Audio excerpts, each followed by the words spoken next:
And greetings. Happy Wednesday. Welcome to the Steve Deace Show here live and on demand on BlazeTV, radio, and podcast. I am Steve Deace with Todd Erzin and Aaron McIntyre.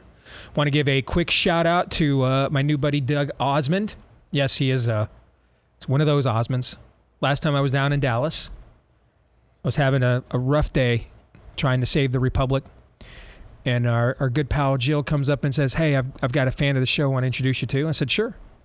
And it was Doug Osmond of the Osmonds. And I just got to tell you, just meeting a member of the Osmonds made me think Americana still lives somewhere. Americana still lives. It brightens my day. And he gave me this shirt. And I thought, man, if there was ever a shirt with a slogan someone independent of this show made that fits this show, it is this. Right? This is like Todd Erzin's life verse from the book of Todd. Not to act is to act, right? Yeah. Yeah, that's right on the money. That is right on the money. So shout out to Doug. Thank you. Plus, this shirt's an XL and it fits just fine. So that made me feel good too. All right, coming up on the show here today, it is typical Wednesday fare. We'll be joined later by the weekly prophet of woe and lamentation. You know, I forgot to ask you, we were discussing some other matters when I came in. Are we having that guest at the bottom of the hour? Is that happening? Just via phone. I mean, but we are. It might be carrier pigeon. I'm not entirely sure. All right. We wouldn't do this for just any presidential movie, okay? In your career here, Todd, have I ever worked this hard to get something booked that I was not going to profit off of directly on any level whatsoever? No. If it's happened, it's been a while, and I just can't remember it anymore. But nothing recently. Yeah. But you know, I'm a child of the '80s, man. I'm a Reagan era kid. You know, I wanted to be Alex P. Keaton when I was growing up. All right. So we're going to try it again. Okay, we are. Which means we're probably going to start buy, sell, or hold on time next segment, the way this has gone so far. But we are going to try again to get somebody on to discuss the upcoming movie releasing tomorrow nationwide about Reagan, which is simply called, ironically enough, Reagan. We're gonna try to do this again today. We have struck out now twice. We're gonna try it again. That might be a good question to ask, by the way. I think you didn't like why was it just called Reagan? I mean, from a branding standpoint, yeah. You think about these things, like, is that like too on the? Are you instantly like saying no to people by if you called it like, what would it be? What would a great quip? The Great Communicator, something like that. Yeah. Yes. Okay. The Man Who Won the Cold War, something like that. Yeah. Tear Down This Wall. Yes. Would be a great title, but they went with Reagan. So Howie Klausner wrote the script to the film. All right. We're going to try to get Howie on this. And when I say try, I mean try. Because for whatever reason, we can book everybody else in America except people associated with this movie. All right. So we are going to try to get Howie Klausner on this show at the bottom of this hour, and then we will do buy, sell, or hold. We'll get through as many of those as we can, and then what remains, we will get to those during the overtime today. Want to let you know, of course, about our friends over at Preborn. As you are watching the political battle take a disappointing turn on the fight for life. And it seems like a lot of our momentum is being lost politically because it is. Don't be disheartened. I mean, on the ground, we're still taking ground there. And one of the primary weapons of mass destruction where that is concerned is our friends over at Preborn. They have an outstanding pro-life ministry. They have clinics. They confront women who are considering the murder of their children with the reality of an ultrasound and the hearing of her baby's heartbeat. And most of the time, that woman will be convicted in her heart and not go through with killing their kid, that would be great enough. But what I really love is they go the next mile too. They understand now that it's typically not a woman in a stable place in life that is considering murdering her child, but one who is not. And they need assistance. They need help. They need support. They're there for that, or they're there for that too. All of this, car seats, ultrasounds, baby formula, counseling, all of it, diapers, all of it free of charge. Now, this stuff isn't free. That's where we come in. All right. We provide the funding with a taxpayer, a taxpayer deducted donation. And that's how they save tens of thousands of more babies. We've helped them to save tens of thousands of babies already here at The Blaze. Let's help them to save tens of thousands more. All right. You can do it for as low as $28. That's all one ultrasound cost that could save a life when you dial pound 250 and say the keyword baby on your mobile phone, or go to preborn.com/Steve. Again, that's preborn.com/Steve. All right. Let's get it going here with Aaron's rundown of what happened while we were away. What happened while we were away, brought to you by The Conjuring. Special counsel Jack Smith has now conjured a new superseding indictment against Donald Trump related to the alleged federal election subversion case.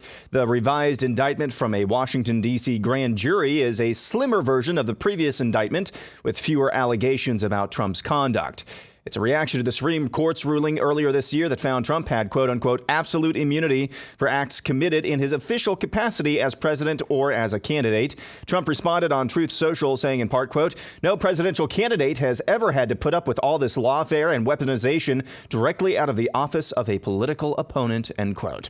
The Kamala campaign has announced they're sitting down for their first interview. It'll be a joint interview with Kamala and Tim Walz, hosted by CNN's Dana Bash. If you want to know why it's going to be, I think, September before Kamala Harris does a sit-down interview, here's one of the last times she was asked an unscripted question from the media. On a different front, Axios this week reported that President Trump, if he gets a second term, will sort of dial back, for lack of a better term, DEI programs that the Biden administration has put in forth. Obviously, I know you disagree with that. I obviously believe that you don't want him to get a second term. That said, if that does happen, what do you think that would do to race relations in this country? Well, let me say we're going to win, so it's not going to happen. But I think that, listen, today is actually, I believe, an anniversary in terms of Dr. King, right? And I was just in Selma, and we acknowledged the 59th anniversary of Bloody Sunday. I think it's really important that we as Americans always embrace our history, the parts that we're proud of and the parts that we're not proud of, but that we can't forget.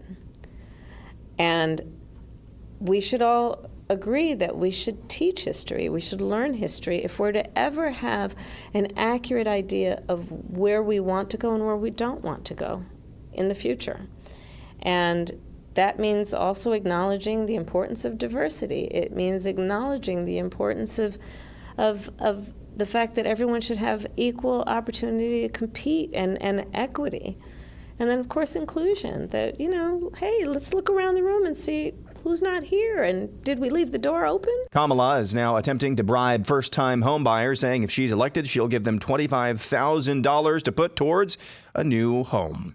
Trump also announced yesterday his campaign and Kamala's have agreed upon the terms of the September 10th debate. From what I can see, the terms and rules are basically staying the same from what they previously agreed upon.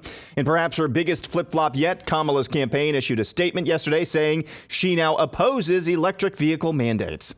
Rabid communist Jocelyn Benson, that's the Michigan Secretary of State, has ruled that RFK Jr. cannot remove himself from the ballot in that state. Also this week, the Wisconsin Elections Commission ruled that RFK Jr. must stay on the Badger State's ballots as well. Journalism is magical and not at all broken. Update. Here's the headline from Politico. Vance tries to tether Harris to Biden during Michigan rally. Of course, the community note on X is on point, saying, quote, Kamala Harris is currently serving as the vice president of the United States for the Biden-Harris administration, a role which she was sworn into on January 20th of 2021. Moving on, we go to McKinney, Texas, where a motion was put forth at a school board meeting to affirm a very common sense statement. That we support our young ladies and not allow boys, that's young men that have DNA that is boy DNA, not be allowed in the locker rooms or on the sports team competing against young ladies. So that's the motion. And do we have a second for that motion? So there's no second. We'll go ahead and let it die. All right, we're moving on to our last speaker. As you can see and hear there, not a single person would second the motion to affirm the statement that they'll protect girls from boys in their locker rooms. That is the McKinney, Texas School Board. And finally, Alpha News in Minnesota went to the Minnesota State Fair this week and asked a ton of people about their thoughts on the upcoming election. More people said they are voting for Kamala than Trump. But Alpha also asked supporters of the former what her biggest accomplishment is. I don't know. Sorry, I don't feel comfortable doing this anymore. She was good vice president. She was a very good vice president. That's an interesting question. Getting to vice president. I think just being able to unite people and being positive and upbringing to the nation. I think she's done a really good job trying to deal with the whole Israel-Gaza issue. I have to do more research on her, honestly. I'm just glad to see a woman of color in charge for once. That's it. Just breaking the glass ceiling for women. I haven't followed her political career that closely over the past 4 years, so I'm going to take a pass on that one. And that's what happened while we were away. I don't know. Seems like a good time to maybe mention this. There's an opportunity coming up for the women in your life, one that you're not going to want to miss out on. On September 28th in Dallas is what's called the Share the Arrows event. It's a day dedicated to equipping women to not sound like that. Can I get an amen? Amen. All right. It's a day dedicated to equipping women to not sound like that, with the clarity and courage needed to navigate today's world with conviction and grace. And, of course, this is brought to you and led by our own colleague, Allie Beth Stuckey. There's an incredible list of speakers, including Rosario Butterfield. If you've not heard her story, it's phenomenal. And more. This event made possible with the generous support of Carly Jean Los Angeles, a brand that aligns with our values of truth and faith. You can help all the God-fearing women in your life experience powerful teaching, encouraging fellowship, and inspiring worship by attending this amazing event. Go to sharethearrows.com today. Select from the following packages: general admission, the breakfast package, the VIP package, and the premium all-access package. That's sharethearrow.com. September the 28th, sharethearrow.com. Go there today. All right, let's go now to Aaron's montage. I want to start with Michigan and Wisconsin and RFK Jr. still being on the ballots.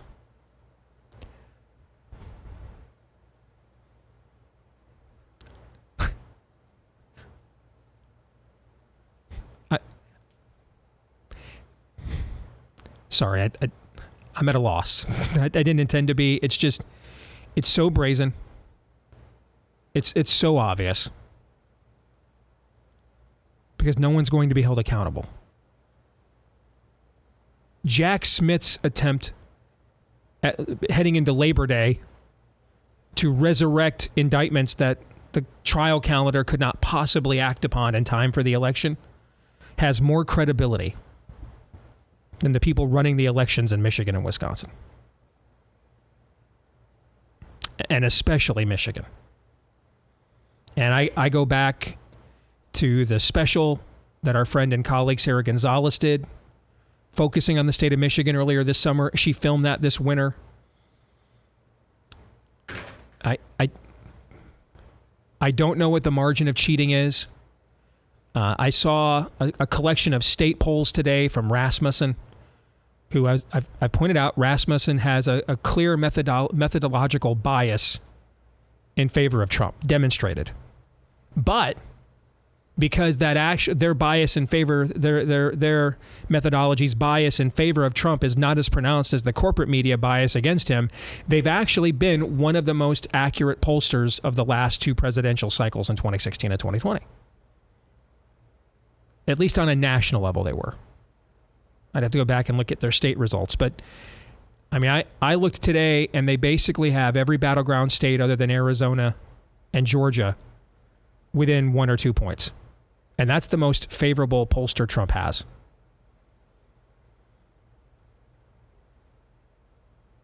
So, if we're countermanding the anti-Trump bias with a pro-Trump bias, and we're polling that Trump's down 1 in Wisconsin and up 1 in Michigan, and you see that these are the people running the system there, Does it even go? Do I even need to ask the question? How confident are you? I have zero confidence. Yeah, zero. So the post-convention bounce that everybody's been looking for, I don't see that materializing, and I'm still not confident. I just don't let it come down to Michigan, man. I just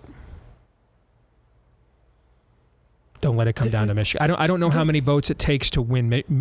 I don't know how many votes it would take to win Michigan. I don't know what the number is. I don't know what it is. Forget Michigan. Where do we draw the line? Before COVID came along and talked about this transgender thing, once we're here, we will believe in anything. I absolutely believed it, but we've seen some things since then. It's one thing to believe it theoretically, just like many of us working through scripture, and then you see actual depravity. Guys, I'm sure you're going to get there, but again, Texas. The consequences for what happened in that school boardroom should be a bunch of men showing up, you're out. We're done with this. No one would even second a motion. I think these things are directly related, and it's what you said, Steve. Zero consequences ever, because we have a laundry list of priorities rather than inflict consequences on utter lawlessness and depravity.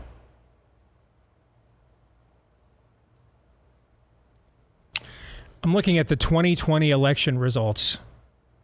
I looked it up. McKinney is in Collin County. McKinney, Texas is in Collin County. Collin County, 2020 election results. Donald Trump won that county by about 5 points. So that's a red county, not overwhelmingly so, but pretty red. That's a red county. Trump won.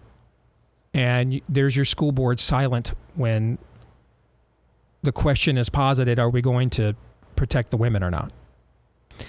And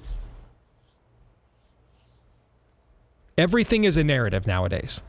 Everything is a narrative. All is narrative, and narrative is all. Everything is a narrative.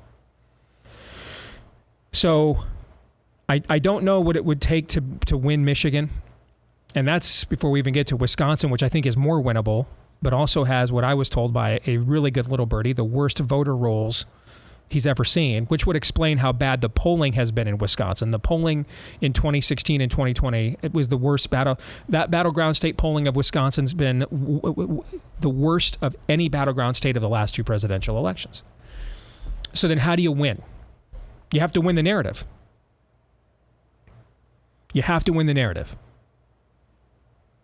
And Joe Biden is not the candidate because they could not come up with the votes they needed for him to get reelected. Because the narrative that would have made it legitimate was destroyed that night on June the 27th. Okay, that's why he's gone. There's no narrative to justify them getting the results that they need. It's not about getting the results they need. I mean, they're just going to keep candidates on the ballot after they've requested to be taken off. They don't care. These people are a law unto themselves. Unrestrained. No check and balance. No accountability. Donald Trump is going to instead face a retread set of indictments from things the Supreme Court's already ruled on, but they're not going to act in taking a candidate off the ballot when he's requested it. They're just a law unto themselves. So you have to win on narrative. And what that means is when he gets her on the stage, he's got to dominate her. He's got to win resoundingly. It's got to be very clear that she is not capable of being the face of the president of the United States, because she's not going to be running the country either, but the face of the operation, that she can't do it. And for different reasons, we have to come out of that event, maybe not as dramatically so, but similarly so as we were on after June 27th. That, hey, that can't get elected for different reasons. Okay, she's not senile. She doesn't have dementia. All right, but it's got to be very clear. He's got to reduce her to a Veep episode. And that, because you don't win anymore on nuts and bolts with these people. You have to beat them at the narrative. You have to have a superior narrative.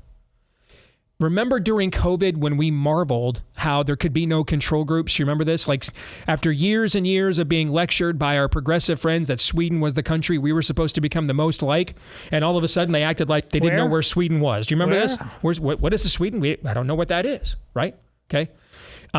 Remember, when Georgia was was it the Atlantic or Vanity Fair that claimed Georgia was an experiment in human sacrifice when Brian Kemp reopened the state, and then when their numbers didn't steeply incline or anything, they just acted like Georgia doesn't exist. They just moved on, right? Remember when they had the primary election in your home state of Wisconsin, right? And I think like 400,000 people showed up to vote in that across the state. We waited 14 days after that event. Piles of ash, yes. We waited for the data to show us the piles of ash. It was never there. They just move on. They just memory hole stuff, okay? And so you have to beat them at the narrative. That's where you have to beat these people. They cannot be shamed. You have to make their narrative implausible. Otherwise, you'll have Senator Murphy in Connecticut blaming Donald Trump for Joe Biden leaving the Afghan soldiers behind. I mean, that's who you're up against. All right. Truth. This is a truthless void to these people. And it's not as if necessarily Donald Trump himself is a paragon of truth, but he represents more of your traditional BSing, shyster, Commander McBragg, obfuscating politician that we've all lived with, as a species for how many centuries of human existence? All of them. These people represent something different. They're untruth. Like they are seeking to undo reality. Not even bend it like Trump thinks he can. They want to undo it altogether. So you're going to have to beat him in the narrative. You're going to have to get her on that stage, and you're going to have to dominate her. You can't come out with a one-run win. You can't. Win is it's no longer plausible for the American people that Kamala Harris could be president of the United States. That is the. I hate to say this because I'm putting expectations on myself now, right? And I've got to go down to Dallas here in a couple weeks to be a part of the Blaze's debate coverage. So, but I'm used to being that guy. If I got to be that guy, I'll be that guy again. He can't just win. He can't just be better than her. When you see the connection between how these people operate on the ground in states like Michigan and Wisconsin, and then how they operate up here when it comes to narratives, he has to take that narrative away from them, is what Mr. Trump has to do. We have to walk out of that debate on September the 10th thinking there's no way people can legitimately vote for that. Just like we did June 27th, albeit for different reasons. And anything short of that, and you haven't penetrated their narrative. Because if even in your own most favorable pollster is putting this well within, if the final polling averages are what Rasmussen has out today in all of these battleground states, and then they flip them all by 1 point, there's no scandal there to the normie. You know what I'm saying? There's nothing. Hey, you guys said it was close. It was in the margin for error, Yeah. And then Trump outsourced his organization to all these third parties that have never done a national get out the vote operation before. So there was no Republican Party on the ground. And you see, you're feeding their narrative. Okay. This is all now about narrative. Narrative is all is narrative. You have to disrupt the narrative.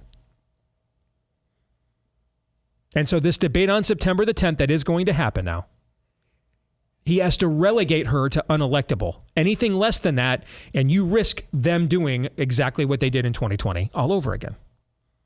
You have to rob the narrative from them. What are you guys' thoughts? Well, before you started talking, I said I have zero confidence, and you did not elevate that a single point by your narrative, which means you're just connecting the dots, quite frankly. I don't listen, we were just the commercial, yesterday, Aaron, the Kamala commercial that we about Harris her versus Harris. Yeah, about the Bidenomics. Mm-hmm. They're like, all right, let's keep doing this. But we can't hide the fact that we're like, It's nice that you finally nailed. I mean, it's not that hard, but we're always surprised when it actually happens. So none of us here are in the habit of holding our breath. Why are we going to start now, man? It's just like this. We keep asking for something that we thought was going to be obvious after a man gets shot in the head, but it's still not happening on a regular basis. I don't know what it's going to take. We're probably begging for something that can't happen. In essence, Aaron, we need Donald Trump to do to Kamala Harris September the 10th what Ron DeSantis did to Gavin Newsom.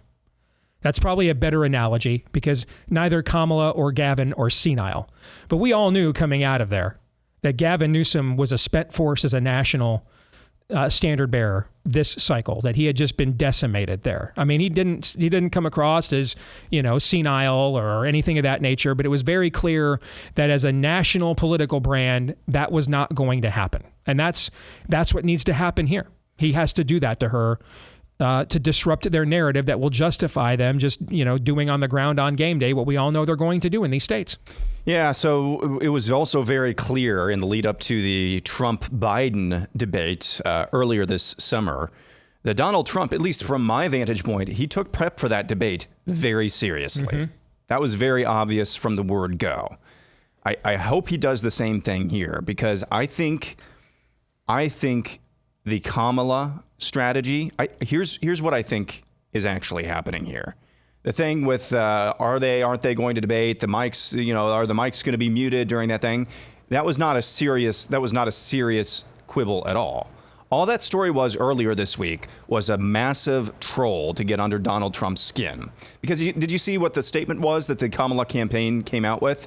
It's come to our attention that the aides of Donald Trump don't think he can act presidential for 90 minutes. And then they put out these montages with chickens clucking in the background as Trump talks about Biden being too afraid to debate. It was a massive troll. It seems like what their strategy is for this debate is just trolling Donald Trump. Trying to get his skin. Him to react. Yeah. And so trying to get him to douche out. Well, yes. Yeah. And so I'm sorry, that's probably an effective strategy. If he can actually withstand that for 90 minutes, and if he can actually act presidential for 90 minutes, that will accomplish what Ron DeSantis did because you're going to make her look like the clown that she is. Mm-hmm. But that's a big if because we're talking about Donald Trump here. I don't disagree with any of that. Also, the bar for you're right about the Gavin Newsom, but the bar for him was pretty high. Polished, feisty. The bar is so damn low right now for Kamala. And that very first debate she had with Biden back in the day, people obviously didn't think she won, but she didn't act dumb that debate. She was feisty. She was taking him on. A lot of people hate Trump so much. If she's that instead of dumb, look at the You're fair. Right, There's no standards for her. But then she's out of the race in like a month. Why? What happened the next debate? Tulsi Gabbard just went right after her and deconstructed her. Okay. Well, who is, we're told right now, coaching Trump for this debate? Tulsi Gabbard. Okay. I mean, I think Donald Trump has to absolutely force her and to expose that she is not capable of running a country, because that then reinforces the GOP narrative that this isn't a real candidacy. These aren't real people. Whatever forces have been running the country for the last few years while a senile dementia patient was the face of it that got exposed during the debate are who's also behind her. And they're the people they're the forces running the country into the ground, right? That's the GOP narrative of the debate, of the election, okay? That's our side's narrative. Their side's narrative is Trump's a terrible person. Trump's a douchebag. Trump is mean. You don't want to see any more of Donald Trump.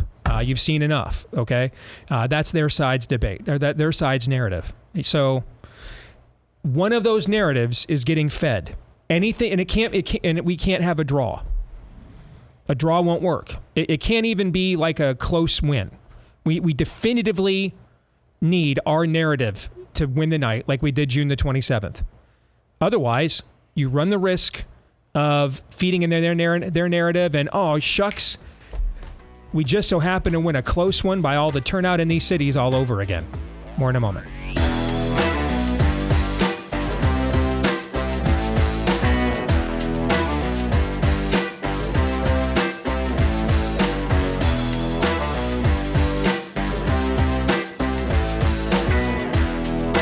You know, with the students heading back to school, always good to get more resources because learning never stops.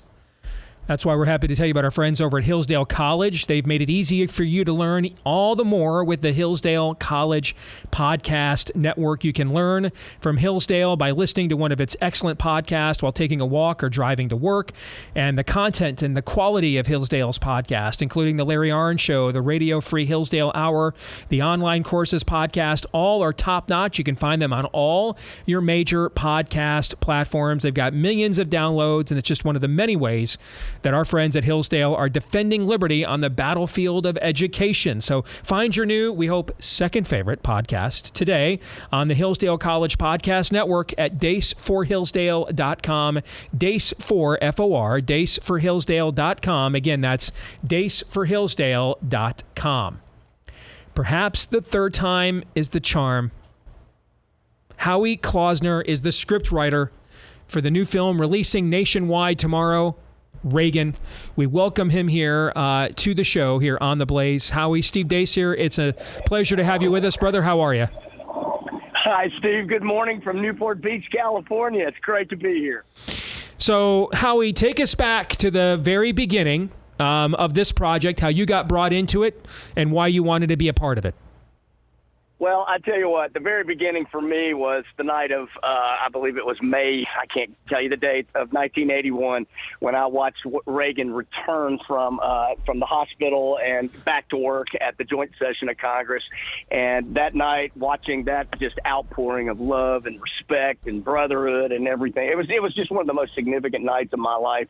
And that's when I flipped from working in the Jimmy Carter machine campaign as a college student to I'm a Reaganite. So in 2010, my friend Mark Joseph, the executive producer of the movie, called and said, would you be interested in this? And I just dove in with everything. And so it's been 14 years, and here we are. We're rolling out this weekend. How do you take such a remarkable life and distill it down into 2 hours? How do you do that? Well, of course, my first draft of this script would have been about a 4-hour movie. They were not happy with me at all. You asked a really good question because he lived the 20th century. He was the 20th century, the span of his life and all the history within it. The way that we chose to do it, the way that I brought to it is just like, let's find the spine. And as a child, the challenge was for him by his mother. It's like, you need to find the purpose of your life. And all these things that he did and succeeded so incredibly at. I mean, he was a college football player. He was a broadcaster. He was an actor. He was a union president. He was a corporate guy. He was a governor. But he didn't really understand or know, by his own words. He said, I knew the purpose of my life the night I was shot. And we saw Mr. Gorbachev tear down this wall. That was the sine qua non of the whole thing. You mentioned his history, including a broadcaster. So the former president and I have something in common. Both of us used to work at News Radio 1040 WHO in Des Moines. And in fact, I used to be the afternoon drive there. And when I was doing afternoon drive there, we were on only our second sports director in the history of the radio station, a guy named Jim Zabel. He succeeded Ronald Reagan as the sports director of WHO Radio and worked there that many years. And I used to go to work every day with literally a shrine to Ronald Reagan in the lobby of these offices. And in the entire history of WHO, because it is just such a legacy radio station in Iowa, if you can somehow get a job there, you tend to work there for like 50 years. There are only two on-air personalities in the history of WHO that have ever left and gone on to quote unquote bigger and better things. There are only two. And it's me and Ronald Reagan. We're the only two. Okay. Well, I'm kind of seeing Steve for president coming into the fore here. We could go there. Don't tell my wife that, and don't tell much of America that, by the way. But how much did that experience? And for younger listeners, you don't know. I mean, he was taking what they called at the time ticker tapes. And he was taking ticker tape, updates, inning by inning updates of Chicago Cub games on WHO radio. And he was reenacting them as live play-by-play as if he was there right off of the ticker tape. Okay, I'm going to now tell you the most torturous deleted scene for the writer. We were out of time, and this is a true story. Maybe you were about to tell it. Is that ticker tape got interrupted once? There was a storm, the line went down, whatever it was. He's on the air reading this ball game to everybody, and it was a big audience. I mean, that was a 50,000 watt station, wasn't it? I mean, It was a big audience, and for about 12 minutes. He's just making up everything as he's going along. It was a baseball game, was it? I don't think it was a football game. No, it was the Chicago Cubs baseball game. Correct. Yes. It was a Cubs game. It was a Cubs game, and he's literally just going, "Well, that's a little high and outside," and that typical Reagan voice is, "Oh, there's a shot down the line." He's making the whole thing up, and the thing came back on, and he never missed a beat. It just kept right on going. All of these various life experiences, lifeguard, broadcaster, union president, how did they formulate an actual U.S. president? How did those experiences come together to create most likely at the very least, the second most important presidency of the 20th century after FDR? At the very least, you could say that. How did those experiences make him the man he would go on to be? When you look at the life, which it's wonderful to be a biographer, which I'm a screenwriter, but I'm a Reagan biographer now.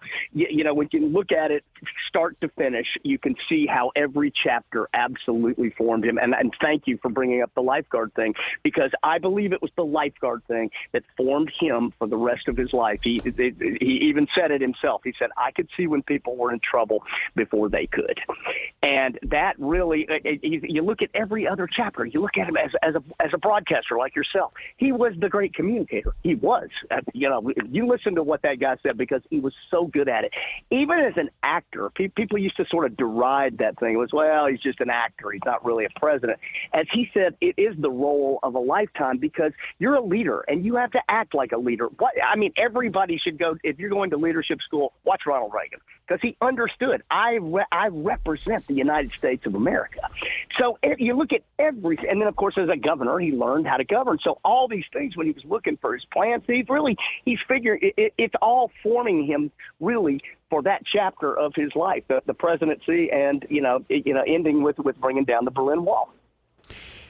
I heard a story about Reagan from Bill Bennett, his former Secretary of Education, once. And Bill had told a story about how he was new on the job, and he comes in and he gives an interview to one of the left-wing newspapers, the Times, the Post, one of these, and essentially just lets his cards out. We're going to reform the department, we're going to do school choice, going to do all this stuff, and the op-ed page of the newspaper that he gave the interview to just absolutely destroyed him. You're going to hurt children, you're going to destroy education in America.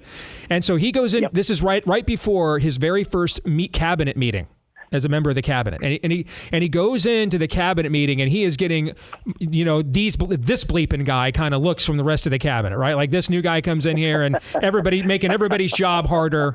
The new guy, kind of the side glance, right? And he is feeling like this is going to be the shortest Secretary of Education tenure of all time, right? And so they all sit down for the cabinet meeting, and Reagan walks in, and he has the newspaper that this op-ed is in. He's carrying it into the meeting, all right? And he opens the cabinet meeting, he sits down, and he opens the paper and starts reading the op-ed verbatim, just destroying Bill Bennett and the administration. And Bennett's like, "I'm getting shorter and smaller and shorter and smaller. How do I update my resume? I'm done here," right? Okay. I'm done. And he reads the whole thing to the cabinet, and the rest of the cabinet is looking very smug, like, "Yeah, we knew it." Okay. But when Reagan gets done, he pauses for effect for a second and says, How is it that this guy's been here for a few days and has managed to make all the right enemies? What am I paying the rest of you to do? What have you all been doing here this entire time? Okay, and I've retold that story to many people. I love that story because it does demonstrate again the kind of leadership qualities that you were talking about. That's him. 100%. Why now? Why do we need this story, Howie, right now? Oh, Steve, to me, and as I know you and your audience, it's beyond obvious. We're lost. Our culture is just completely adrift, and it's never about one person or one man. Reagan's. He was famous for saying, a great leader isn't a great leader. A great leader is somebody who inspires the people to their greatness.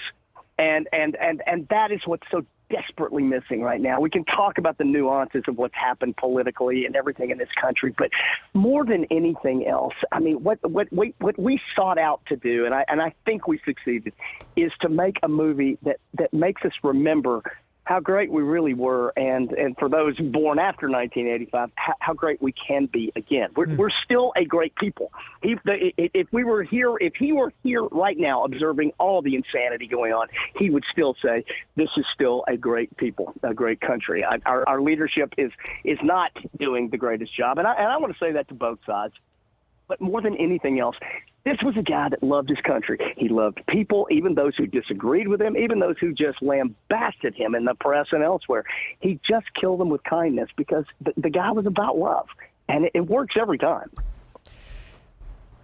Yes, he was about love, but I'm curious because I have not seen the movie yet. I'm going to go see it in theaters here. I got my tickets yesterday. I'm going to go see it Friday night. Okay. Good. Please do. Thank you. But I am maybe concern's not the right word. I'm curious. That's the better word. Okay. Because there is sort of this like Rick Warren, perpetually Joel Osteen smiling, seeker-friendly, stand for nothing, affirm everybody, ex post facto take on Reagan, right. That he was just, this charming, nice guy. And if you were to watch his political ascendancy, those speeches in the 60s, 70s, and even during the 1980 campaign, those were not things that GOP consultants tell you to say to single women to get them to forget that they hate you and vote for you. I mean, these are really hard hitting, in your face. Right. Like everybody quotes "Rendezvous of Destiny" as a speech. Have you ever? I don't know how many people have read it. Okay, because I mean, it is in your face. It's basically a modern version of Joshua. Choose ye this day whom you will serve. I mean, he lays it out there. That's exactly right. And so exactly right. This idea that he didn't understand the cultural stakes of the time and just patted everybody on the back and didn't actually go to war, didn't say to the hippies on the college campuses, we'll just arrest your rear ends for doing this stuff. We're not tolerating it. I mean, that's not necessarily the nice guy, hippy dippy Reagan. He's kind of being repackaged like Jesus is these days, So your thought, does your movie show that? Oh, I think you're going to be a happy guy, Steve. I think you're going to be a happy guy when you see and you'll be happy to know. The wonderful thing about movies is, they are the most collaborative art form there is. I mean, so you don't just have actors reading lines. You have guys like Dennis Quaid who understood that character from the bottom up, and he brought that nuance that you're that razor sharp line. Absolutely, I believe that righteous anger, as you mentioned, Joshua. Perfect example. Same thing. It was still the love of the country. I probably should have been a little bit. He was never afraid. He wasn't looking for a fight, but he was never afraid of one when it came down to that. So you're 100% right. He was not just this avuncular, nice old granddad kind of guy. Not at all. And I think I don't want to do any spoiler alerts. Yeah, don't do any spoilers. No, don't do that. Okay, yeah. So I just, but judging by that commentary you just made, thank you. You're spot on, and I believe you're going to be really pleased with the characterization and the plot of this man's life and the movie itself. All right, final question. Give us a performance. I mean, obviously, Dennis Quaid's a well-known actor, one of the best-known actors of his generation. So give us another performance in the film that people want to look out for when they go and see it, that'll really stand out to them. I'm going to give you two. First of all, Nancy Reagan is played by the glorious Penelope Ann Miller. She not only is her performance just spot on and nothing like you probably saw portrayed, but 100%. You talk about doing some research. This woman understood her character better than the screenwriter. I think she blows the doors off the character there as Reagan's just his number one. She was everything to him. Secondly, Academy Award winner John Voight as we see the story is told by Reagan's ultimately his arch nemesis, who was a KGB officer who was watching him for 40 years. He tells us the story, and John just blows the doors off of it. He's just such a brilliant actor. Well, I agree. It's it's a message that needs to be heard resoundingly right now in terms of confidence again as a people. But then also many of the Marxist elements that he was fighting globally have been imported here domestically in the last decade or two into our very institutions. And so they're not speaking Russian and writing Cyrillic alphabets anymore. It's our own language, but it's the exact same worldview. And so there's a cultural, contemporary cultural application as well. So here's hoping it does bonkers this weekend. And you're in good hands with my man John Sullivan over there, and can't wait to see the film, Howie. Sir. Please go see it, everybody. You're going to love it. As I said, you're going to remember how great we were, and you're going to remember that, and also think this is how great we can be again. Let's get out there and watch this film. Amen. Thank you, Howie Klausner, scriptwriter for the Reagan movie. Thank you. Sure enjoyed it. You Thanks bet. a lot. So did we. And boy, he's really not likable at all. All right. So you guys' thoughts on that conversation and the film? Gosh, I wish we just had the luxury of this just being a really good movie, but it has to have broad shoulders and actually, serve as a political commercial right now. That's a pretty heavy lift at the start of football season. But man, I'll say a prayer for it, because whatever spirit is in there, if they capture it, we need it. Amen. Yeah, I was just going to say that. Amen to that. And these types of opportunities to tell the types of stories, which it sounds like they effectively did in this movie, these opportunities, if we continue going down the path that Howie articulated early on in that interview and that you brought up later on, Steve, culturally, those opportunities are going to be fewer and far further between, because whatever appetite there is, whatever audience there is to go to a movie like this, and as I talked about, I think last week during Pop Culture Tuesday, or maybe a recent Pop Culture Tuesday, there's a brick wall between you leaving the theater and the real world. But to whatever extent, in terms of themes and meta themes about story and things of that nature, whatever chinks in that wall there is, I hope movies like this, stories like this, can penetrate, that leave people leaving the theater with a sense of, actually, these themes are real when I leave the theater. These themes are actually concrete, even though I can't touch and feel them. These themes of courage, bravery in the face of evil and crises. I need to go do this in the real world. I need to go do this. As your t-shirt says, to not act is an act. I hope that's what people come away from this movie with. Amen. That'll preach right there. All right, let's play buy, sell, or hold here when we come back.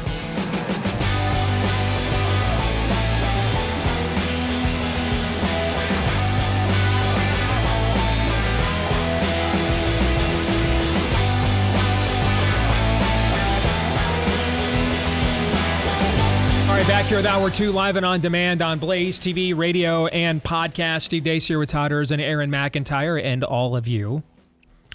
Quick little programming note. You're doing this under duress today. I just want everyone to know the extreme amount of courage and bravery I am demonstrating right now, because the Wasps are back. All right. I mean, you guys didn't see last segment. Erzin just went Mr. Miyagi and took one out from midair with his bare hands. Oh, I thought you were talking about, I'm like, well, Todd's a Catholic. Get it? Wasps. Catholic. You know what? I like it. Your dad joke game, it's getting there. I like it. That's good. I like that. Only like 3 people understood what you were doing there, but I'm one of them, and I'm feeling it. I liked it. Todd, your thoughts on that for a dad joke? This is quite a segment so far. No, but America missed Todd literally taking a wasp out of midair, Mr. Miyagi style, and then pounding it into the desk into submission with his fist. My hero. Thank you. So if you're wondering, what is this thing next to my cup? It's literally the EpiPen. All right, so they're going to go up and fix it this afternoon. They tried to do it this morning, but then they didn't want to unleash them right before we were going to go on the air. You know what I'm saying? And then we got an even bigger problem. All right, so Todd, you're my herald, right? You got my back. You got my 6, right? We'll get her done. You're on the lookout, and I'm just going to sit here and do the show because I'm tired of being tired. So, but if at any point you just randomly see Todd walk in front of the camera, He's not Joe Biden. He's not just meandering. All right. He's not having a senior moment. If at any point you see me just kind of kindly get up and walk away, so that Todd can be my protector. All right. That's all that's happening here. And if you're just listening to the podcast, you're like, you've already wasted enough of my time, so get to it. So we shall. Let us know what you think about what we think via the stevedeace.com inbox. You can email us, steve@stevedeace.com, DEACE. Like us on Facebook, me, we, and Gab. You can follow me on X, Instagram, TikTok, and Getter at Steve Deace Show. And don't forget the last name is DEACE or RIP if I get stung by one of these wasps. This part of the show is brought to you by our friends over at Miracle Made. These sheets, you guys, I love them. I rave about them. They're outstanding year-round in terms of your temperature regulating for proper sleep, whether it's a record cold January in Iowa, a record hot July in Iowa, or this time of year now, the most wonderful time of the year we're going into where, you're running the AC in the afternoon and the windows are wide open at night and it's hard to stay, one temperature because of the change of seasons. These sheets have got you covered literally and figuratively. And let me also not bury the lead. They're very comfy. They're very comfy sheets. All right. NASA-inspired silver-infused fabrics that help with temperature regulating all night long. Also, by the way, that helps to keep the sheets cleaner longer than your average sheet as well. So you can go to trymiracle.com/Deace to try Miracle Made's sheets today. And whether you're buying them for yourself or as a gift for a loved one, if you order today, you can save over 40% off.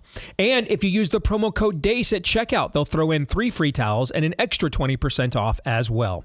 All right, that's trymiracle.com/Deace using the promo code Deace, trymiracle.com/Deace. using the promo code Deace. And I forgot to request, again, if you love the program, leave us a 5-star review on the podcast side of things. Thank you to those of you that have done that. You can also make sure to hit follow if you're on iTunes or subscribe everywhere else. That'll make sure that every time we do one of these new episodes here in the feed, it'll show up in your feed every single time. Another quick programming note, Todd is gone after today for the long Labor Day weekend. Aaron and I will be here tomorrow. We will make sure to inject as much anti-Catholic venom and bias as possible into Theology Thursday without Todd here to hold us accountable whatsoever. Oh, we have a submission about Mary coming up on Bias. We do, yeah. And I think James White will be our special guest, actually, with his non-answered rebuttal to Todd's Romanist attacks. All right, so we will... I'm sorry, I tried to do that with a straight face. I couldn't do it. Sorry. Todd, would you rather talk about Connor Stallions now? It's just... Todd, Connor Stallions or James White? Who would you prefer we discuss tomorrow while you're not here? Yes. Look at that smile. I'm at the on Todd's face. I'm at the food buffet. Just load it up. It's all delicious. Yes. All right. So Todd is gone tomorrow, and then we're off on Friday. And really looking forward to the show we have, the Evergreen show we have for you with Haunted Cosmos. You're going to think those guys are really cool because they are. All right.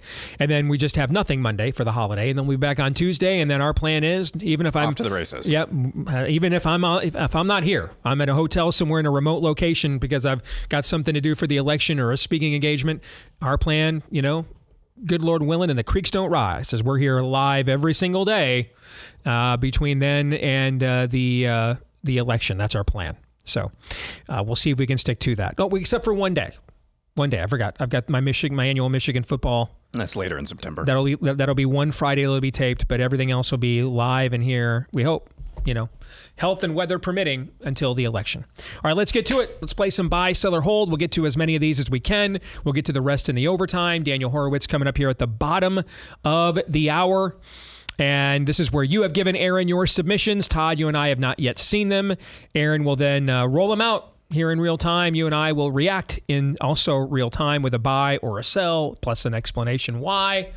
If, however, at any point in time we have chosen to hold, we have shamed ourselves and emasculated the entire male species. And if that is you, okay, then to demonstrate the level of shame you have to dress like Brohio for work every day. Every show for the rest of the year. Is that the guy in the ski mask? The ski mask and the goggles. Yes, the Ohio State message board guy going through Connor Stallion's Venmo to save. Yes. You have to dress like Brohio for every show the rest of the year. All right, let's go. We'll begin with Meg Brock, who says Lila Rose, David French, and Mike Pence will collaborate on a 2024 voting guide for evangelicals titled Good People on Both Sides, How Not Voting Will Save America and the Unborn. All right. I love Meg. We've been good to her. She's been on our show. She's doing great work, right? And Meg has more balls than most of the men. I mean, Meg is one of the homeschool gals that was going into the Rite Aids without masks. Okay, while the men were at home making sure their little princesses were masked up for Costco, right? Okay. But I'm going to sell here on the grounds that I think it's way over the top to put Lila Rose in the same company as David French and Mike Pence. Mike Pence. Just not even close. For the same reasons, Meg. Lila Rose has more balls than either one of those guys. And it's not even freaking close. Not even freaking close. Okay? I mean, Lila Rose is a warrior. So I don't think she belongs in that group with those two poor excuses for men on any level whatsoever. Love you, sister, but I got to break ranks on this one and sell, I'm afraid. I'm going to sell as well, unless there is, everybody's portfolio is on the table at this point. If there is a legitimate reason why, I just haven't seen one yet, where she has clearly been outed as part of the grifter class, and the show's pretty comfortable documenting that a lot of Big Baby is part of that. I would just need more. I'm open to it, but I would need more, and until then, I will sell. I don't have a problem naming names of Big Baby people. Right. My experience has been Lila is one of the best we have. Doesn't mean we have to agree with her on everything, but my experience has been she's one of the best we have. And she's also not saying anything to the Trump campaign right now that is untrue. Much of her analysis is not much different than my own. All right, next we go to Adrian Slade, who says Trump will eventually go on the Joe Rogan Experience podcast. Sell. Has Joe changed his mind about that? Didn't Joe just say? I think Joe's already said no way. Yeah. Yeah, I'm going to sell. I don't think so. Both selling? Okay, moving on. We go to Matthias Nilsson, who says Kari Lake will be remembered as the Beto O'Rourke of the GOP. By the way, where is Beto O'Rourke gone? He completely disappeared. Well, but if that's the standard, maybe it will be, because we'll be sitting here, if we're still sitting here in 8 years, and remember that Kari Lake? And you know what? I don't want to buy, even though she has disappointed me several times. I don't want to buy. But I think if I'm being honest, I'm going to have to on her current trajectory. She's in a no man's land. Did you guys see the thing I sent you last week where the Trump campaign was basically telling her to get off the stage? Yeah. At that event. Yeah. Okay. Get off the stage. I on the talk, the memo screen in front, she's in a no man's land right now where she's fallen somewhat out of favor. She's on the periphery of Trump world now. And so she's not getting the full benefit of that association. But at the same time, it's kind of a metaphor for Trump and abortion. She's not getting the full benefit of her Trump association now. But on the other hand, she's still getting all the backlash and people in Arizona that don't want to vote for her because of her close association with Trump perceptively. She needs to figure out how to make the campaign and the race about her and Ruben Gallego and not about Donald Trump. And because Trump's, I think, going to win Arizona without her. And I also think that she is such a known commodity within Arizona politics now that I do think there is a 3 to 5 point swing of people who would vote for Trump and not vote for her. It's not it's not an automatic. Mark Robinson is still to a lot of people a lot of conservatives know him, but to a lot of people in North Carolina, you're being introduced to Mark Robinson for the first time this race. So I find that unlikely that Donald Trump would win North Carolina by 5 points, but Mark Robinson would lose by 5 points. Doesn't mean he would win, but I think it would be a much closer loss than that. In this race, she is such a better defined candidate that I do think you could see that level of bifurcation. And so she needs to figure out how to win on her own merits as a candidate. All right, that she is not a Trumpista. She is the Republican nominee against an open borders Marxist named Ruben Gallego. And I don't see that she has figured out how to do that. I mean, she's still doing interviews with like Newsmax and stuff. You've already got, sweetie, you've got all those people watching that outlet. You've got all the votes already. Okay. So that is a Beto O'Rourke trajectory to irrelevance, I'm afraid, which I don't like saying because I think that's an immense amount of political talent still. But I'm going to buy. Unless something changes, I'm going to buy. Yeah, I'm fine. His bio has something called Powered by People or poweredxpeople.org, which appears to be a Democrat voter drive organization. So he's probably like on the board of that or something, I would guess. So. Who, Gallego you're talking about? No, Beto O'Rourke. Oh, that's where he is? By the way, well, Steve, what would you have her do? Let me give you an example of something that she could do. And she could do this. Pick up the phone and call Ron DeSantis. Pick up the phone, call Ron DeSantis, bury the hatchet. He's at least the third most popular Republican in America. Maybe still second. You know, J.D. Vance may not quite be there yet as the running mate for Trump, but I'd probably rank him second. But at the worst, Ron DeSantis is the third most popular Republican in America. And she needs to do something to show the McCain flake voters that there's something different about her that they didn't like the last time she ran. Pick up the phone. Ron DeSantis went to North Carolina for Mark Robinson, who's just Donald Trump with more melanin and more of a jelly roll. Okay? So pick up the phone. Ron doesn't want Ruben Gallego in the U.S. Senate either. Okay? But he's not coming to you. You lied about him. Pick up the phone, bury the hatchet, bring him out for an event. Something like that.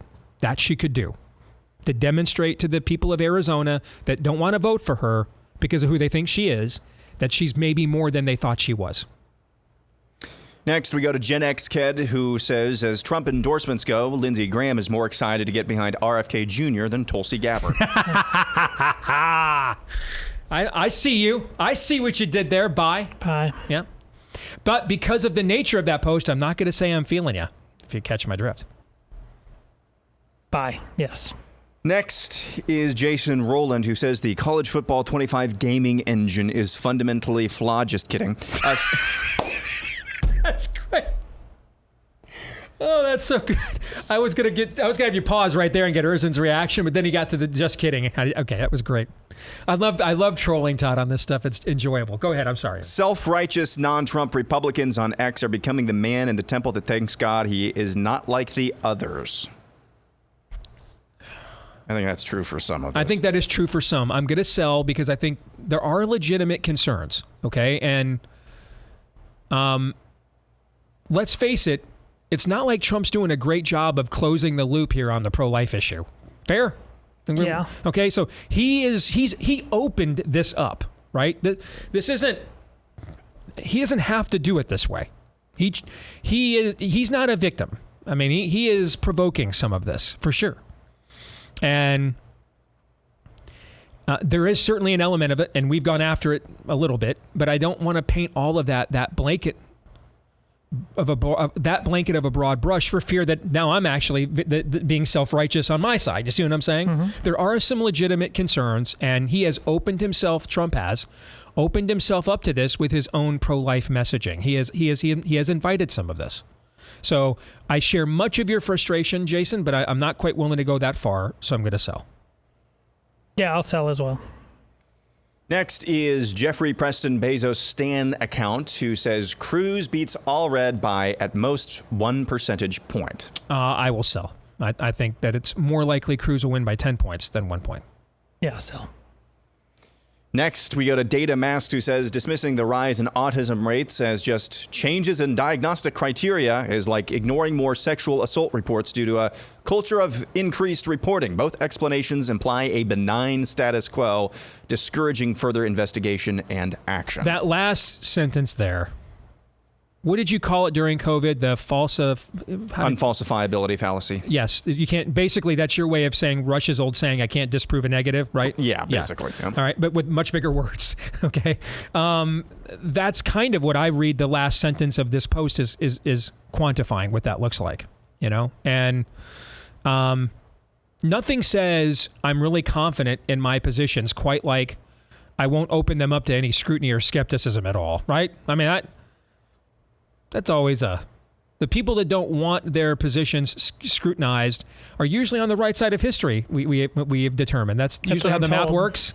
Yeah. So let's just, I don't know. Like a few years ago, RFK Jr. talking about chemtrails the other day. I just lost my mind. I'm okay. I'm listening. How about let's do this? I got an idea. Let me. So first of all, this is me buying your proposition, because of what I'm about to say next. Let's just do this. I'll go back again to what I said during COVID. Let's put Jay Bhattacharya and Harvey Risch and Pierre Corey and Peter McCullough and Robert Malone in a room with Debbie Birx and Anthony Fauci and Francis Collins and Ralph Barrick. Let's just put them all in a room together. All right. A great conclave, I mean, the church let Arius talk. The church actually let the heretic himself come and make his case. Now, we eventually slugged him in the mouth. Literally. That literally happened. All right. St. Nicholas literally slugged him in the mouth, but he did get a chance to make his case. Arius got invited to the conclave. He was invited to come to the council, make your case. And then when it was clear what he was spewing was forked tongue from the pit of hell, all right, he was removed, exit stage left. But he was given a hearing, right? Mm-hmm. Let's at least have a hearing. Let's put them all in a room. Like I said during COVID, let's put these experts in a room, and let's just run the camera, put it on C-SPAN unedited, and let's see what comes out, right? Let's study some of this stuff. Let's find out. What's the harm in it? Unless there's harm in it. Yeah, the fact that I'm buying because of the names you just mentioned and the fact that they weren't actively sought out just proves the point. And it's in journalism, it's in medicine, it's in education. The things that we're told in the name of disinformation, we're not allowed to say now. And again, we're still arresting people for speech code violations now in Western Europe. We don't have an appetite for this as a people. There used to be. Remember, it wasn't that, Steve, we were told that the KKK had to be able to protest on that sidewalk because this is how we did business. Yes. We're not told anything. Folks, we're just not serious about what Steve, no one gets a voice except for those who are part of the oligarchy, and until people who say they're living in a republic and celebrate July 4th demand otherwise, you're just going to be played like damn fools. All right. In a second, I've got a very quick buy, sell, or hold submission for Todd, Aaron. Are you okay with that? I do as well. All right, so that was just it. emailed to me. But first, a reminder, if you're looking for even more content, particularly geared to helping your family stay on the narrow road in these confusing times and to pass on the faith to the next generation, what does it mean to respect your husband, to love your wife as Christ loved the church, to not exasperate your children? Well, those are all questions that the ministry at Focus on the Family has spent decades trying to help people of faith that are now family members and parents and husbands and wives and moms and dads navigate those questions in a difficult and increasingly negative world. All right. So you can listen, learn, apply, and then thrive in Christ with the Focus on the Family podcast from Jim Daly, the head of Focus on the Family. Just go to the website, Focus on the Family with Jim Daly, DALY, focusonthefamilywithjimdaly.com, and get some of that practical teaching that'll impact your family's life today at focusonthefamilywithjimdaly.com. Again, focusonthefamilywithjimdaly.com. All right, Todd, buy, sell, or hold. This was just emailed to me. Danny Toner says that Todd is praying that I get stung so you can stab me with the EpiPen. No. No? No. You're a sell. Okay. No. All right. All right, Aaron, continue. This one is from, can you read that? We Too Deep, who says Clemson will win the ACC and make the Final Four in college football. That's your buy, sell, or hold for Todd? Yeah. Yes, I see you. I like it. We're not going to make it, are we? I'm going to buy. They're not going to make the Final Four, but I think they're going to win the ACC. Because the playoff is actually 12 now. So they'd be one of the 4 teams to get a bye.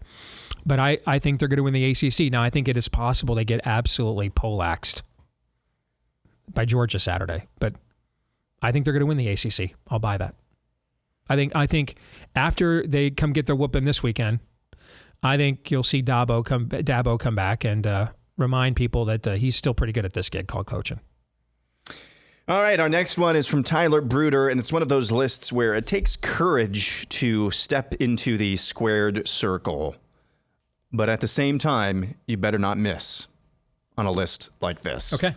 Tyler Bruder has the top 10 Fleetwood Mac songs. Now, you're a big Fleetwood Mac guy. I love Fleetwood Mac, Yes. Yeah. Number 10, Everywhere. Okay. Spelled it wrong, but you bet. Yeah.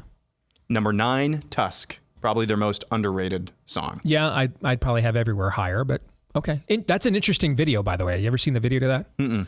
It's like out on a football field. Interesting. Yeah, with a marching band and stuff. It's kind of very early 80s peculiar. Number 8, Rihanna, Too Low. Agreed. It's one of their signature songs. Yep. Number 7, Songbird, Too High. Agreed.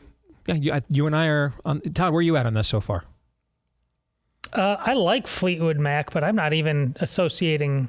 I'm sure some of these names I'm not familiar with, so I think I know the songs, but I just don't know the names of the songs. Like, you cannot possibly have Gold Dust Woman ahead of Rhiannon, for example.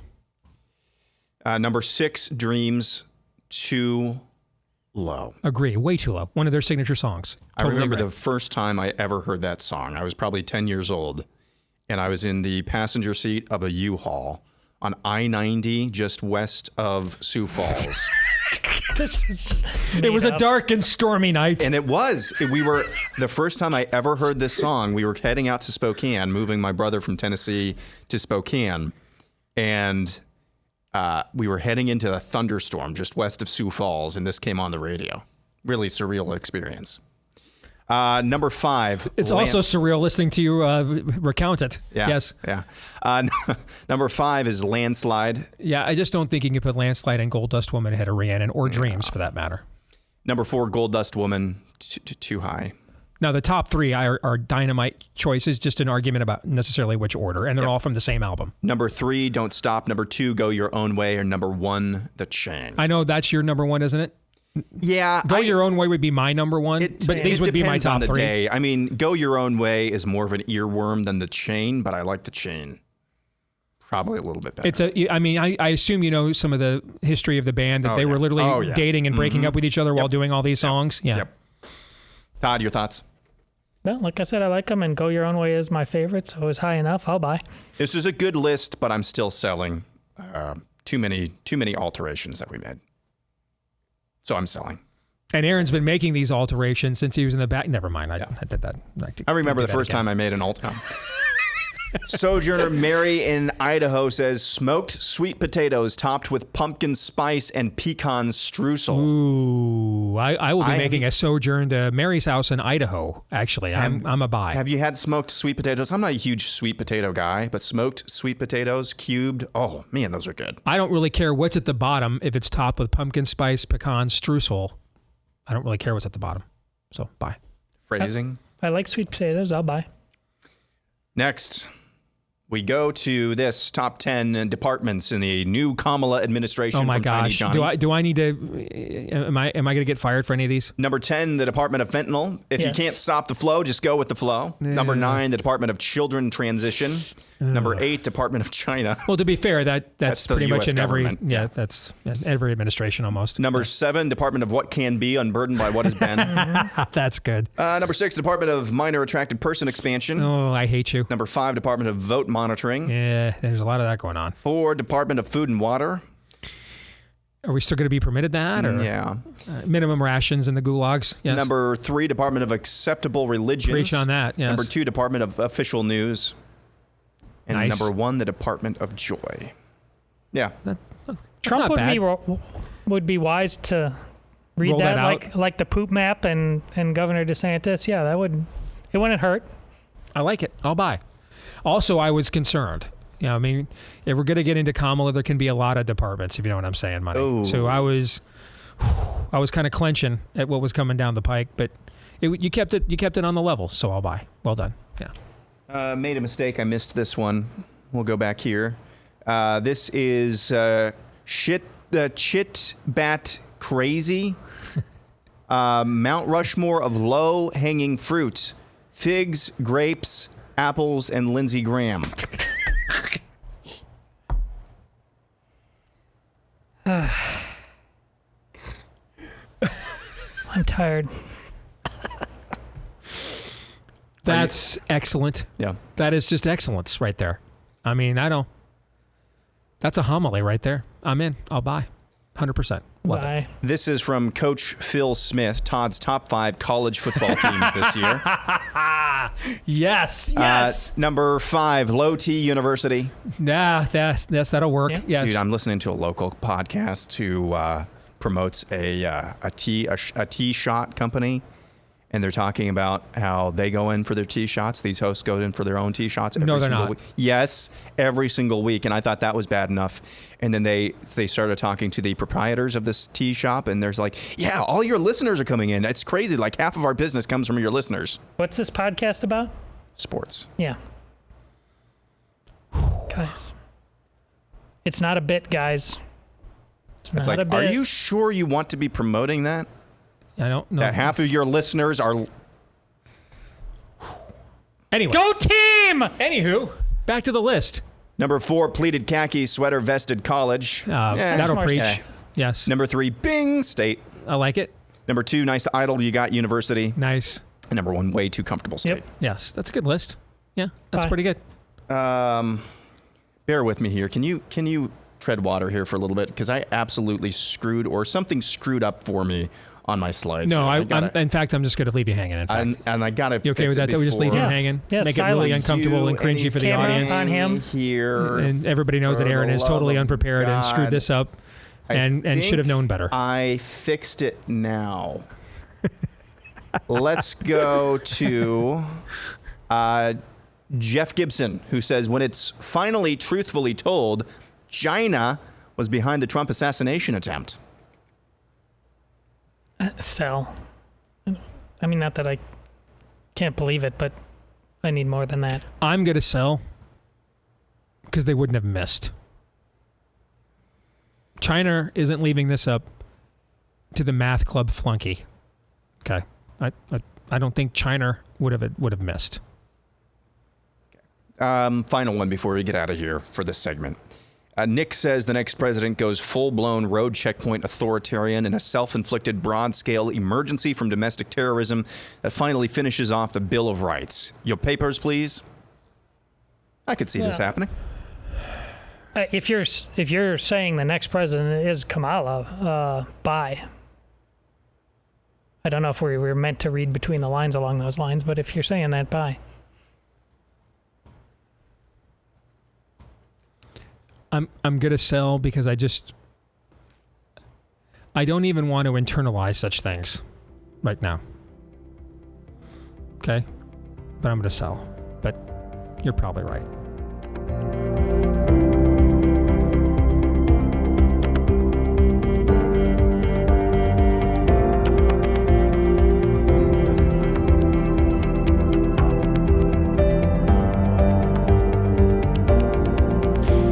Well, we all recognize the need for a parallel economy. Unfortunately, it's not there systemically, but one place where it is when it comes to our mobile phones. And folks, I have seen it. I mean, whether I'm speaking at the Leadership Summit here in Des Moines, brought to you by Patriot Mobile.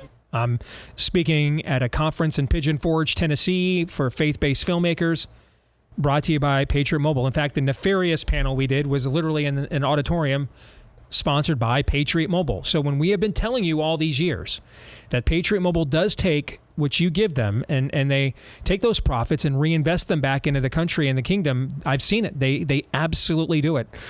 But they also have a fantastic product, a great U.S.-based customer service team. That means you'll actually be able to understand what they say. Access to all the major networks. You can switch with any of those tower systems whenever you want for free if you're a member at Patriot Mobile. And right now, if you do make the switch to Patriot Mobile with the offer code Steve, you get a free month of service, with the offer code Steve at patriotmobile.com/Steve. That's patriotmobile.com/Steve. Or you can call them at 972-PATRIOT, or patriotmobile.com/Steve. Let's bring him in. He is the prophet of woe and lamentation. He is our friend Daniel Horowitz. It's good to see you, brother. Thank you for joining us. Hey, Steve, where's the Patriot Mobile political party? You know? Yeah, well, in a way, that's kind of what the Trump campaign thinks that they're doing. It's very clear now. The message is the Democrats are too radical to rule, and here's RFK Jr. and Tulsi Gabbard to essentially reinforce that for us. And you kind of now have almost co-running mates in a way, where J.D. Vance kind of represents the you and I's wing of the party.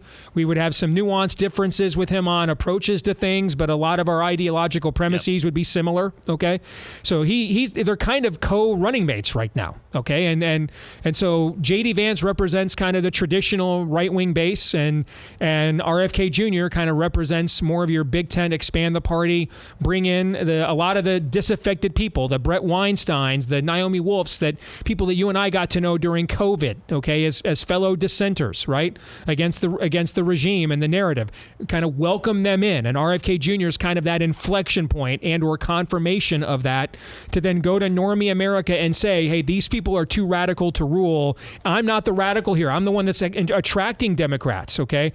They're the radicals here. That seems very clear now that this is the closing pitch of the Trump campaign. Thoughts? Yeah, I mean, I don't know how much the I'm not the radical is going to help, because you don't want any I in that campaign. You don't want any focus on Trump himself. The focus needs to be just accentuating her radicalism. And like I said last week, having her own the incumbency of all the melees, economic, border security, all that stuff. I mean, that's the bottom line. My biggest observation in the campaign is this. The bad news is that she's ahead, and especially when you got to project out, given the mismatch in terms of ground operation and what we've seen the last number of elections, Democrats overperforming their polls, you got to assume she's ahead. The good news is she did not get a bounce from that convention, and I didn't think she would, because her entire lead is built off the fact that Trump is old hat, we're sick of him, and she's something new. Mm-hmm. So in the abstract, that is a winning formula. But one thing she can't do is showcase her views and her party's views on national TV. There is nothing they showcased that is going to win over a single one of the voters they need to win. And I think that's what you saw with zero convention bats. I'm pretty sure Republicans have had duds before, because they're kind of experts at that. I don't think Democrats, if you look back, USA Today, I think, has tracked this. I don't think Democrats have ever not gotten any bounce. So I think therein lies the contours within what will potentially be the underpinnings of a Trump victory, in that he's got to accentuate the point that Kamala is the current president. Mm-hmm. She is de facto president, and it's not a matter of I'm not radical. People believe what they believe about Trump. He needs to get up there at the debate and say, there's a reason Joe Biden is not at the podium right now. Mm-hmm. That is because he is not the real president. She owns it. We have a lot of candidates that run on what you are going to do. This is the first election in modern history of two people standing up here. I was president. She's now president. And bang away, border, crime, peace in the Middle East, every economic metric, cost of living metric. Straight up, which one would you rather? I think it's more in terms of performance, outcome, what the country will look like. I know it's a little bit nuanced, Steve, but I wouldn't make it about I'm less radical than she is. I don't think you wanted to go back on Trump at all. I have actually, and you and I've talked about this publicly and privately together. My biggest concern is that the opportunity to reintroduce himself as more presidential in the wake of the his defiance after being nearly assassinated, that they missed that opportunity. They didn't take full advantage of that, and that we were going to regret that.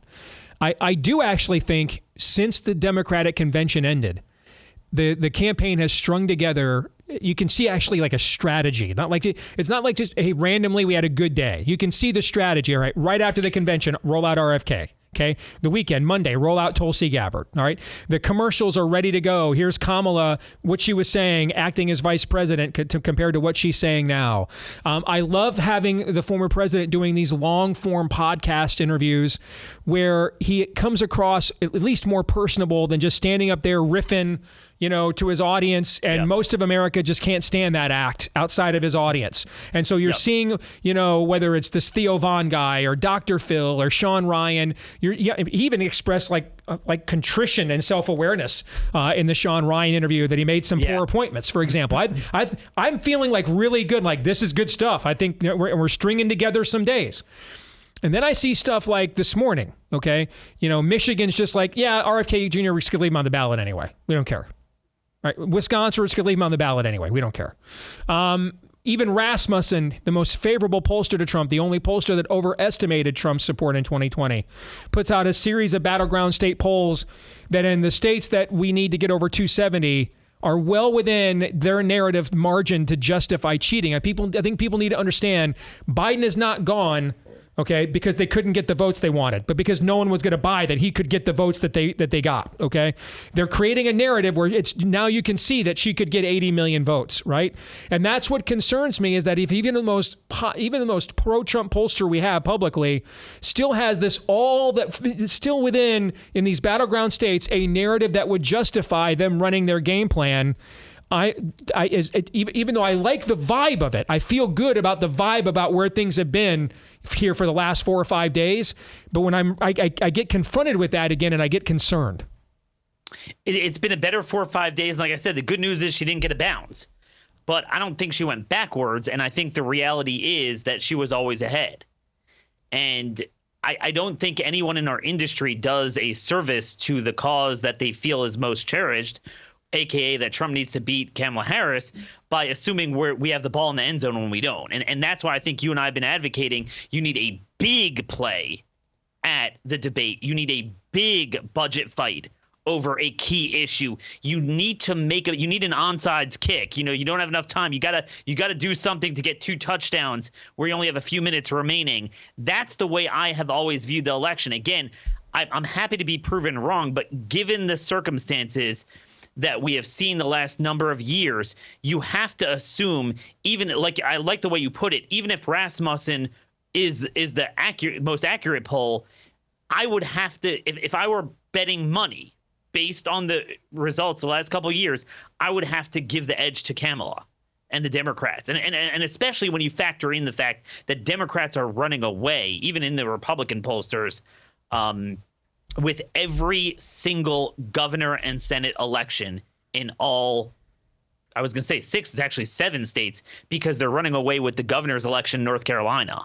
So that's got to be negative energy. That's got to be a problem. And this is why you have to make a big play. You have to accentuate in the consciousness of the national attention that they are releasing criminals into your neighborhoods. Okay, not abstract principles. Illegals might vote in elections and ruin Republican electoral chances. Feeding the narrative of stolen elections, which the normie voters I don't really think bite upon. It's got to be those issues. And Steve, I know I'm the fly in the punch bowl. The whole Tulsi RFK thing, there's nothing negative about it. I just don't think that's winning you an election. It's a very online thing. This sort of like 3% candidacy that we've seen a lot, whether it's in a Republican primary, someone has sensationalist videos, or independent candidates. You view them basically as a proxy for Vivek Ramaswamy in the presidential primary, basically. It's a very online thing. I agree with you on that functionally. I do think if the message that RFK Jr. gave Glenn Beck the other day, my uncle and my father could not get nominated in today's Democratic Party, okay? If there were a way to get that message into the normie water table, I do think it would be devastating. I just don't know how to get that into the normie water table. I don't know how to do that, okay? I agree, because if we don't, then we're largely talking to a bunch of people that were, at least, even if they weren't going to vote for us, like a Brett Weinstein kind of figure, they're at least sympathetic enough to consider it, okay? But where that would be really devastating is if you could get that on, a Joe Rogan podcast 2 weeks before the election or something like that. Where do normies go? Because the View in those places, we're not winning anybody there, right? And so where do our normies getting content and information? We're hearing a Kennedy say that my father and uncle couldn't get nominated in today's radical Democratic Party. I do think if there was a place to get that in there, it could be devastating. I don't know what place that is. But I agree with you, Steve, that it's more Ali Stuckey's audience than Joe Rogan's audience. I mean, if you look at, maybe there is a theory out there that you could squeeze out a couple more points of non-college educated whites that Trump hasn't gotten. But I think, most polls seem to show, and the election results show this by congressional district, that it is the marginal white college educated voters, like you say, they're not communists. They're not there with the N95 at the Hamas rally transing their kids.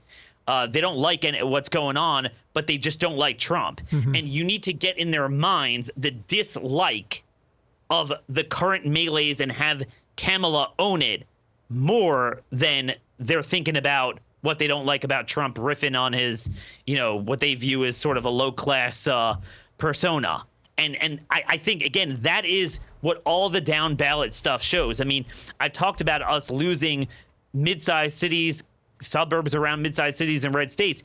Democrats just won the Tulsa mayorship last night. Again, this is the sort of area we're losing. And, it cannot be about personalities. It cannot be about a Vivek campaign. It's got to be the big issues etched into the national consciousness. It's the budget fight and it's the debate that's going to determine that. If I've got time for one more question, I got about 2 minutes. If Donald Trump called you on the phone and said, all right, Horowitz, you've got 90 seconds. What's the best advice you've got? What would you tell him? Very simple. I'll say it again like a broken record. Call up Mike Johnson and say, we are having a budget fight. We will never have a better issue and more critical timing coinciding with it than having a fight over not releasing other countries' criminals into our countries or cities doing it, sanctuary cities. You'll never get a better polling issue. You'll never get a better issue that speaks to safety of neighborhoods. One thing we've learned about, and I've spoken to a lot of local candidates, people care about their own bottom line more than ever before. They don't care about abstract principles, for better, for worse, often for worse.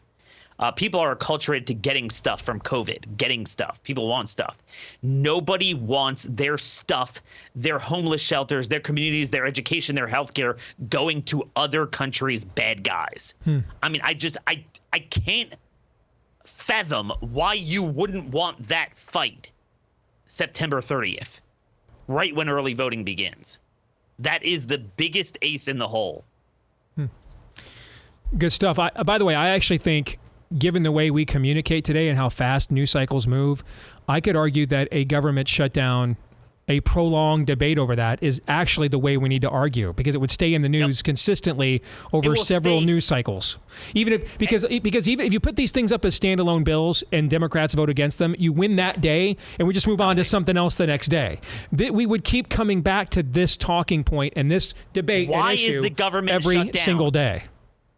Why is the government shut down? It's not because Trump wants to cut, $10 million from Head Start. This is not, and I'm not saying that we lost in the Gingrich era either, but this is not over cutting popular American programs. It's over cutting out foreign rapists, murderers, gangbangers, and fentanyl traffickers. I mean, every day, all our side complains about is the Democrats and the media. Oh, the media won't focus on this. They won't focus on that. They won't focus on Tim Walz's radical stuff. You want them to focus on what you want to focus on? You have a government shutdown fight over, drug traffickers and rapists?